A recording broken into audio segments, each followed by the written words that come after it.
네, 안녕하세요. 생활 속의 유익한 뉴스와 정보를 콕 집어서 세세하게 전달해드리는 뉴스 읽어주는 남자, 유익남 김두식입니다. 네, 오늘 첫 번째 뉴스 읽어주시죠.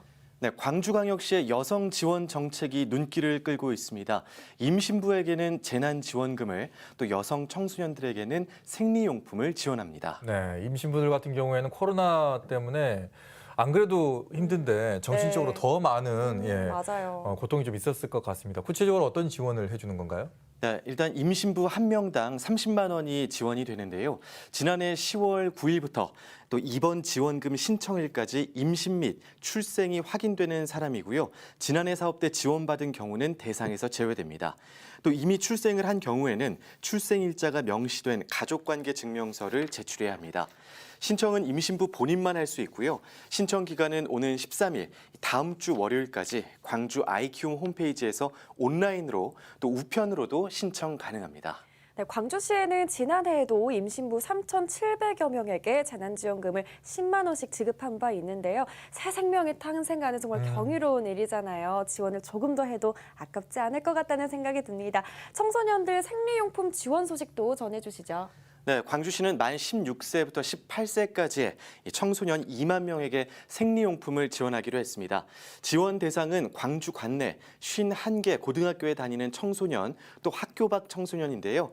1인당 매월 11,500원씩 하반기 6개월분 6만 9천 원으로 6만 원 상당의 광주 상생카드와 9천 원 상당의 현물로 받을 수 있습니다. 네, 그동안에는 이제 저소득층 여성 청소년에게만 지원을 했었는데 이번엔 전체 여성 청소년으로 다 확대를 시켰다고요?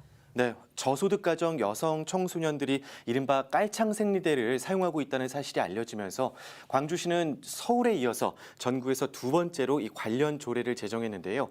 당초 저소득 여성 청소년 5,500여 명에게만 지원하던 것을 낙인 효과로 상처받지 않도록 이 대상을 전체로 확대했습니다. 학생들은 재학 중인 학교나 학교 밖 청소년 지원센터에 방문해서 신청하면 됩니다. 네, 다음 뉴스 전해주시죠. 네, 신입생 등록금을 한 푼도 받지 않거나 또 장학금으로 대부분 되돌려주는 광주 전남 지역 대학들이 늘고 있다는 소식입니다. 신입생 감소로 생존 위기를 겪는 지방 대학들이 파격적인 혜택을 내걸고 학생 유치 경쟁을 벌이고 있습니다. 네, 갈수록 이제 대입을 보는 학생들이 수능을 보는 학생들이 이제 줄어들고 있다고 하잖아요. 네. 통계가 있는데 내년도에요. 국내 대학 총 입학 정원이 54만 5천여 명인데 현재 고3 학생 수가 44만 6천여 명 더 적어요. 그러네요. 네, 그러니까 이제 지역 대학들 같은 경우에는 신입생 모집에 사활을 걸 수밖에 없을 것 같아요. 그렇습니다. 특히 우리 지역 3개의 대학이 빠르게 움직이고 있는데요. 먼저 동신대학교를 말씀드리면 한의학과, 간호학과, 물리치료학과를 제외한 모든 학과의 최초 합격자 전원에게 입학금, 등록금 전액을 면제하기로 했습니다. 사실상 무료 입학인 거고요. 이 한의학과, 간호학과, 물리치료학과 합격자에게는 입학 장학금 100만 원이 지급됩니다. 광주대학교는 소득분위 0구간에서 2구간까지의 가구 신입생에게 주던 전액 장학금을 소득분위 8구간까지 확대해서 주기로 했습니다. 소득분위가 총 10개 구간이라는 점을 감안하면 대다수 학생이 전액 장학금을 받게 되는 거고요. 또 수시 모집 최초 합격자는 70만 원, 충원 합격자는 40만 원의 학업 장려 장학금을 주고 수능 6.5등급까지의 신입생들에게도 소정의 장학금, 또 학업 장려 장학금을 주기로 했습니다. 네, 장학금이 확실히 많이 늘어난 것 같은데 네. 또 저희 때랑 굉장히 달라진 것 같은 부분이요. 호남대학교가 올해 수시 합격자에게 스마트 기기 구매용 장학금을 준다고 하더라고요. 그렇습니다. 호남대는 이것을 AI 인재 장학금으로 이름을 붙였는데요. 수시 모집 최초 합격자에게는 71만 5천 원, 충원 합격 등록자에게는 41만 9천 원의 장학금을 지급합니다. 시중에서 인기리에 판매되는 모 스마트 기기 그 가격에 맞춘 금액이고요. 이 호남대 역시 소득분위 8구간 가구 학생들에게 전액 장학금, 또 그 외 학생들에게도 사실상 등록금 전액 면제가 가능하도록 교내 희망 장학금을 추가로 주기로 했습니다. 우리 때는 돈을 내고 학교를 다녔는데 네. 돈을 받고 학교를 다니는군요. 자, 2022학년도 이제 수능 입시 원서 접수가 내일부터라죠? 그렇습니다. 4년제 대학은 내일부터 14일까지고요. 전문대학은 내일부터 다음 달 4일까지, 그리고 11월 8일부터 22일까지 두 차례에 걸쳐서 진행됩니다. 원서 접수 대행사인 UA 어플라이나 진학 어플라이 중 한 곳을 선택해서 가입하면 되는데요.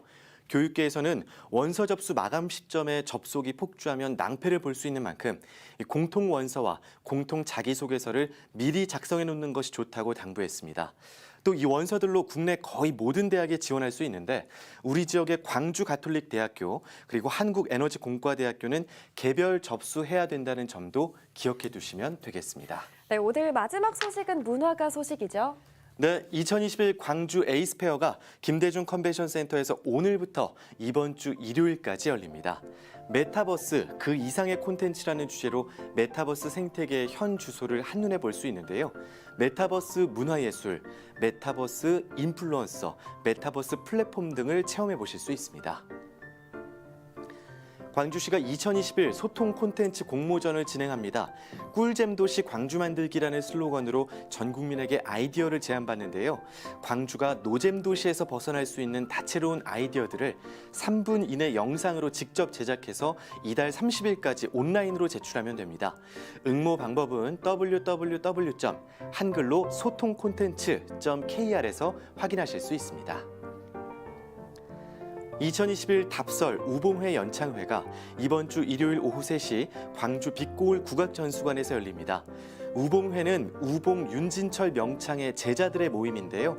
윤진철 명창과 3명의 고수 그리고 8명의 제자가 함께 수궁가 무대를 선보입니다. 티켓 예매는 광주 빛고울 국악전수관에 문의하실 수 있습니다. 네, 유익남 소식 여기까지 듣도록 하겠습니다. 고맙습니다. 고맙습니다.